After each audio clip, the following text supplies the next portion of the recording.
Purpose. That's the word that separates the drifting from the driven. Most people never rise above average because they never discover why they're here. They live by accident, not by design. They chase paychecks instead of passions, approval instead of alignment. And when life feels hollow, they call it normal, as if meaning were a luxury only the few can afford. But purpose isn't found, it's forged. It's created when you decide that your life will stand for something greater than survival. It's born when you stop asking, "What can I get?" and start asking, "What can I give?" Because the truth is, no one finds fulfillment in accumulation alone. You can fill your pockets and still feel empty. You can reach the top and still feel lost. Real purpose begins where ego ends. It's when you realize your gift isn't yours to keep, it's yours to use. And when you dedicate that gift to service, something awakens in you that average people never know: meaning. Napoleon Hill called it the burning desire, a white-hot obsession that consumes doubt, fear, and complacency. It's not a hobby or a wish. It's a fire in your gut that refuses to die, no matter how many times life tries to drown it. That desire is divine. It's the spark that separates the creator from the consumer, the leader from the follower. Think of every great life that ever left a mark on this earth. Lincoln's purpose wasn't power, it was unity. Edison's wasn't invention, it was illumination. Disney's wasn't profit, it was imagination. They were pulled forward by vision, not pushed by fear. And that's why their names echo through time while the names of the average fade into silence. When you find your purpose, you stop competing. You stop chasing trends and start creating movements. You stop needing validation because your mission becomes your proof. But purpose alone is not enough. It demands discipline to bring it to life. Without discipline, desire dies in the realm of dreams. Discipline is the art of showing up when no one applauds, when no one believes, when everything inside you says quit. It's the willingness to keep building even when the blueprint feels invisible. You will not always feel inspired. You will not always feel ready. But those who rise above average act regardless of feeling. They understand that emotion follows motion, that clarity comes from action, that faith is built through movement. The average person waits for motivation. The extraordinary build it, because discipline is self-respect in motion. It's you saying to yourself, "I am worthy of the effort." And every day you honor that effort, you carve another inch of distance between you and mediocrity. There will be days when the world tests you, when your vision feels foolish, when your faith feels fragile, when no one claps, no one sees, no one cares. But those are the days that define the great. That's when you learn to perform for an audience of one, yourself. That's when the quiet voice inside says, "Keep going." And if you listen, something miraculous happens. Your resilience grows roots. Resilience is not strength without pain. It's strength born through pain. It's falling 1,000 times and choosing to stand 1,001. It's the refusal to let temporary defeat become permanent identity. When Edison failed, he smiled and said, "I have not failed. I've just found 10,000 ways that won't work." When Ford went bankrupt, he didn't retreat, he rebuilt. When Lincoln lost elections, he didn't surrender, he learned. They all understood a sacred law of success. Failure is not the opposite of success, it is the path to it. But most people never learn that.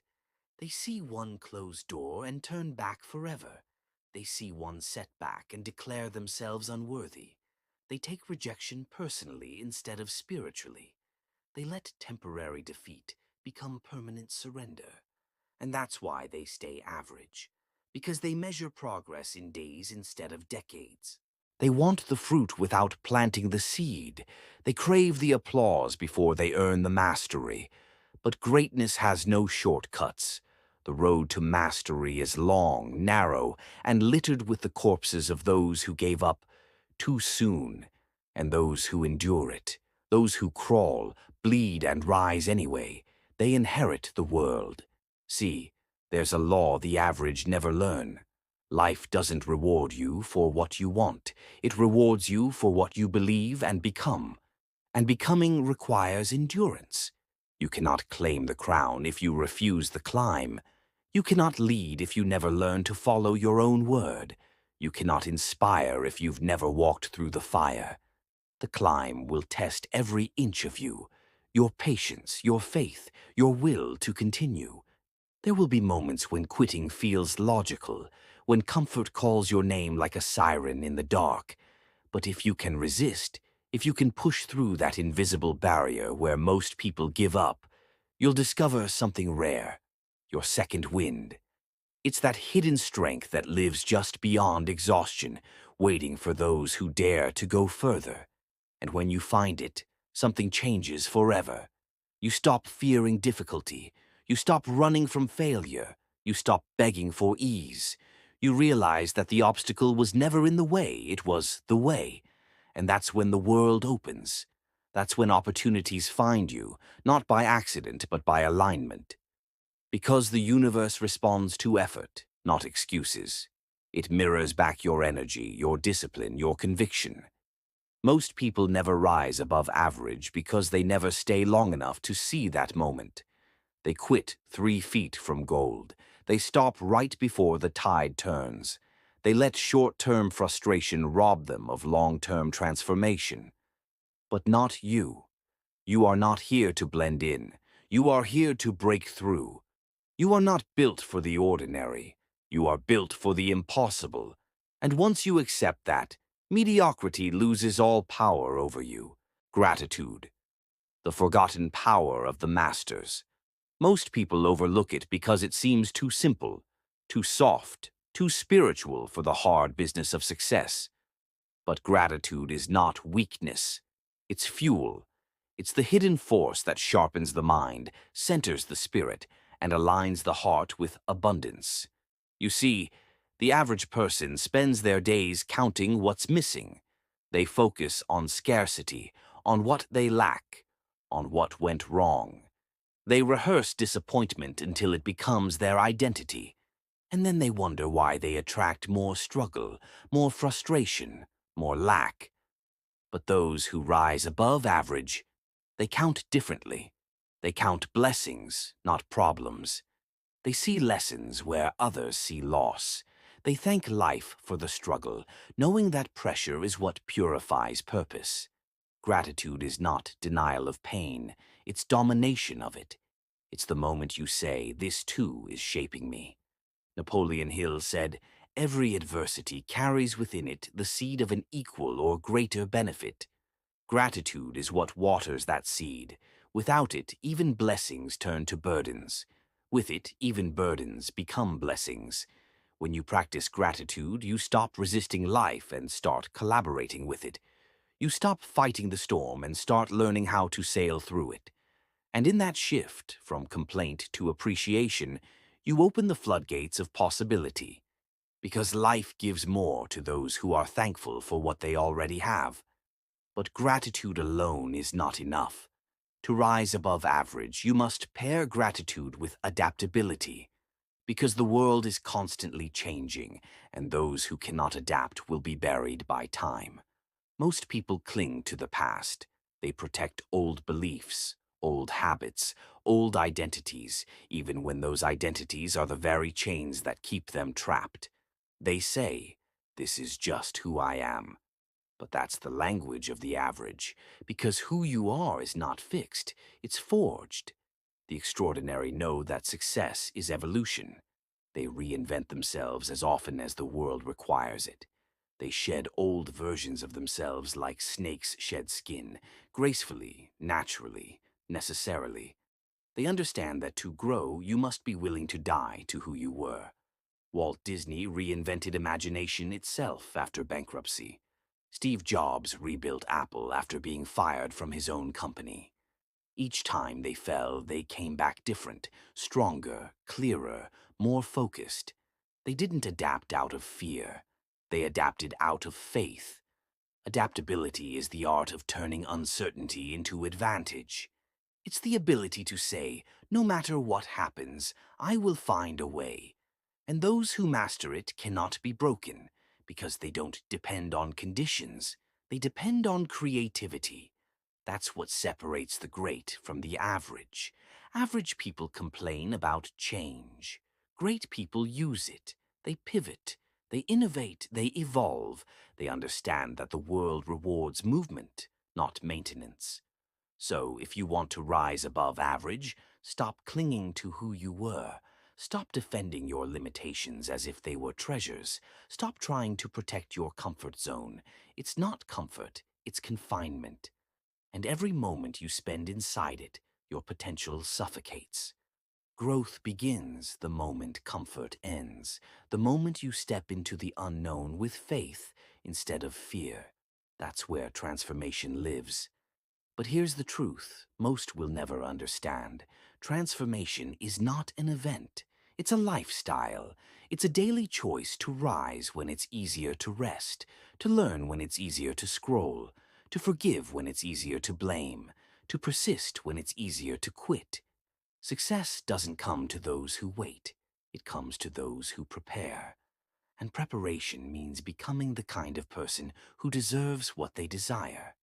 That's the secret. You don't attract what you want. You attract what you are. If you want wealth, think like wealth.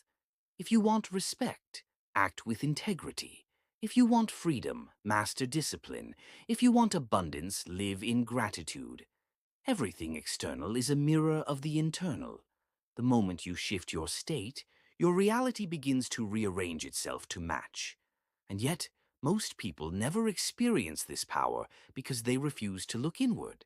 They think success is something to chase, not something to become. They look for shortcuts, hacks, and secrets. But the truth is, the only secret is you.